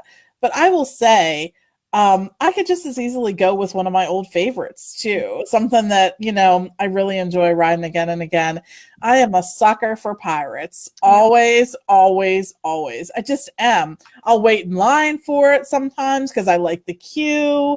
I just love that attraction. So all of those, I know I did more than one, but that's I pulled a Forrester on this one because I wanted more than one. So that's how we roll. And Jeff says he's in our live chat here. I waited for 3 hours on Friday for a Flight of Passage at 10 a.m. He says it was also a fight in line. So there, entertainment, like, interactive. There you go. Yeah, let's call that entertainment. Sure. That's what I call it. It's called an interactive queue. Oh my gosh, no. And then Bob says, let's face it, we all want the fast pass that's already booked. That's true. Right. Be happy with what you have. Yeah. And then, Jeff in the live chat says that he just got an email. No, stop. For Don't. the AP Galaxy's Edge pass holder preview. You are such the worst. Mike, stop. It's not April Fool's anymore. Stop. No, Jeff says he played a trick on a friend saying he got an email for April Fool's Day about the AP preview for Galaxy's Edge, which is not happening right now. It may by the time this podcast comes out, but no, not as of this. Good, Jeff. Props. That's sweet. All right, let's get to this. Let me ask you this question. You get to do 1+ experience, whether it's a tour, some kind of like a rental, like a Grand One or an Illuminations cruise, or some kind of experience that you got to add on to your Disney vacation. Pam, what are you going to do if you could pick one thing to really do outside of the theme parks, extra special item for a vacation? What are you going to pick? I'm doing a VIP tour. It's absolutely, if you want to see the parks and you want to get a lot done, and it's just, it really adds to your vacation, and that's absolutely what I could do. And can you tell the light, by the way, I forgot to turn on my overhead light because it was so sunny here today, that as we keep going on with this podcast, I'm getting darker and darker. I like the lighting. It looks really good, Pam. I was thinking it looks really awesome right now. All right, this is the light I need to record in each week. I'm just saying, I'm gonna get my team on this. Yes, you should. It does look good. All right, so you're doing a VIP tour, and just real quickly though, so you can do these with groups, and the more you get in a group, the better, obviously, value it would be. But I mean, you're getting a lot of perks with that VIP tour guide. You are. You absolutely are. I mean, you get to do, if it's a private VIP tour, you actually just get to set, the tone for how things are going to go. You can be like, you know what? I want to go to Hollywood Studios and ride Slinky Dog and Alien Swirling Saucers. And then I want to head over to Animal Kingdom and we're going to do Flight of Passage and, that. So, I mean, it's just cool. Mm-hmm. Yeah, I agree. All right, Ricky. So what add-on event are you going to do? Okay, so there's that ridiculously expensive tour that they just added. That's what I'm doing, man. The one that will let you do anything you want, basically. Is that the one that Len talked about on his show about how he wants to he cracked me up because it's so Len Testa. He said that he wants to do this tour, but he wants to kind of pick the guy's brain the whole time about, about logistical things throughout the entire tour. Absolutely, 100%. I am doing the $12,000 experience. I'm just gonna make them take me and do whatever I want, basically, which is awesome. I mean, $12,000 trip. Like what? Hey, I don't know. The sky's the limit with this experiment, so I'm going for it, baby. I'm going for it. The unofficial name of that tour is # There's a sucker born every day tour. Who is paying for this tour? I know people are, so I'm just saying. If you absolutely, I think the biggest segment, one of the fastest segments growing in the Disney travel space, is these experiences that you can buy to plus your vacation. Absolutely, it is. So whoever has purchased this $12,000 tour, please just email me, and I will be happy to go and set tour with you. I'm just saying. I think we're inviting random folks. At your expense, not at mine. I seriously, I think it's fine to have these tours, and I was kind of, tongue in cheek with the name there because you know what, how you spend your money is totally up to you, and this could be a great value for somebody that, has a certain circumstance. Because I'm just a tightwad, I hate to spend $5, that stops my heart to even see it. In, like when Sean put that in print, like it does, like get the defibrillator out. Like seriously, because what I'm thinking is, I could stay at Pop Century for like 6 weeks. Right? That's how I roll. I'm just saying, that's me. And Alfred says, he'd eat Victoria and Albert's and do Slinky Dog for $12,000. Wow. I could make it happen for less. A lot cheaper, to be perfectly honest. But Bob says for $12,000, Victoria and Albert's is delivering to him. So it'll be like Grubhub, but I love this. You guys are awesome. Man. We have the best experience, definitely. You're gonna cook this in here in my pajamas. Yeah. You know what? So as we wrap this, my ultimate experience, I think, would be getting the Grand One, but I want to be the captain and I want a captain's costume. You know what I'm saying? Like I want to look like Steubing. And I want to make sure that for, my ultimate tour that I'm doing around Seven Seas Lagoon, that I do have a gopher, I do have an Isaac, and I do have a Julie standing by, full costume. And I want the corny 70s joke. And I also need like 3 or 4 special guests on my cruise. I know that most of them have passed away, but I would like to have like who was it? Like, who's Uchi Gucci? Pam, help me out here. Zsa Zsa Gabor? Charo. Uchi Gucci. Yeah, and I need a You gotta do the shake. Yeah. I want the full-on Love Boat around Seven Seas Lagoon in the Grand One. That'd be my ultimate. The Love Boat probably wasn't that much bigger than the Grand One. Except on the TV. Those rooms were huge. They were gigantic. Like, man, I've never had a stateroom that was like as big as I know, right? Totally crazy. So, Ricky, did you find the name of the listener who submitted this? It was Morgan. So, thank you, Morgan, for this awesome topic today. So now we're turning it over to our listeners. We're going to have this on the Facebook page over the weekend. So drop by, let us know where you'd stay, where you'd eat, what your fast pass would be, and what your 1+ experience would be. Because it's just fun. And you know what? The reason I love this is because, again, I'm going down in May and we get to go down for the podcast cruise this summer. And when I hear your suggestions, this makes me think of, oh, I need to eat there. Or, oh, that's a great use of a fast pass. Or I haven't thought about that resort in a while. I need to think about staying there. So really, it does help us kind of all plan. It's just a fun way to think about it. So drop by the Facebook page, facebook.com/Be Our Guest Podcast, and leave your feedback there. All right, don't forget today's show brought to you by the great folks over at the Magic for Less Travel. Check them out when it comes time to go to your next Disney destination, whether it's Walt Disney World, Disneyland, Disney Cruise Line, or Adventures by Disney. They are the best. They're going to get you a great deal, but more importantly, they are going to make sure that you have a fantastic trip. They're going to be there every step of the way. You're going to have a great trip. So check them out today over at themagicforless.com. Please do support the Be Our Guest podcast through our Amazon affiliate link. It's beourguestpodcast.com/Amazon. Just click through there, bookmark it on all your devices. And if you don't mind, this weekend, we talked about this on Wednesday, please drop by the iTunes store. Just go to iTunes, search Be Our Guest Podcast. And if you wouldn't mind, leave us a rating and a review this weekend. That helps new folks find the show, and it just helps keep the show fresh right there on the store. So again, please leave us a review on iTunes. We'd appreciate that very much. Give us a follow on the social media. We're on Instagram and Twitter at Be Our Guest Pod and at Be Our Guest Mike. All right, time to get out of here and let's get on with your weekend. Thank you so much, as always, for dropping in. We'll be back again on Monday with an awesome trip report, and I promise no fooling. Back to the normal Monday shows. If we got you this past Monday, gotcha. Anyway, so for Ricky and Pam, I'm Mike. Wishing you an awesome weekend. Whatever you do, stay safe, and we'll see you real soon. Pam, you're cracking me up because your lights are going on, off, on, up, right down, right down. Really? It's changing. I don't know if it was what it probably is you're clicking different windows on your computer. Probably. You get like a white screen, and then you get like a white screen. Is what I'm thinking, because like you're like, I'm sitting there trying to talk, and you're going bright, dark, bright, dark. I click back and forth between like the Facebook page because sometimes I can read there better than you know what I mean, to see what people are saying. Yeah. And that's too funny. I know.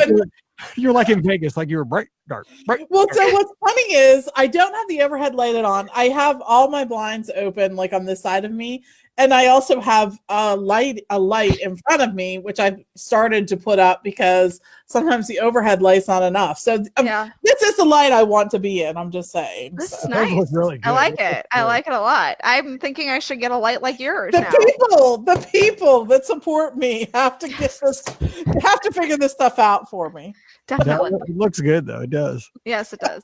Good. All right. Well, Ricky, you have a fun trip. I can't wait to follow. Have a great time. Oh my gosh. Okay, so I will not be back here for 2 weeks for the regular Monday show. So I won't be back until the 22nd. So yikes. We'll try not to replace you. All right, please don't. So can I still text you? I mean, because it's iMessage, right? We can yeah. So I need to contact Sprint tonight and see about getting an international data plan. But you can still text me anyway because I'll have Wi-Fi at least. Still have no idea. You can tell I've never left the country. I don't know how this stuff works. Like when I'm in the they aren't that expensive either. Yeah, I just need to figure out how to get it, as well as trying to fix my other computer. But because that sucks. But so I just need to get the international data plan, which is like one of the last things that I'm like planning on doing before I go. Like I've done so much planning and stuff, and it's just kind of bizarro world for me right now, but it's awesome. So Charo lives. Charo does live. All right, I'll see you guys later. Have fun, Ricky. All right. Have a great time, Ricky. I'll see you guys in a couple weeks. Right. Okay, bye.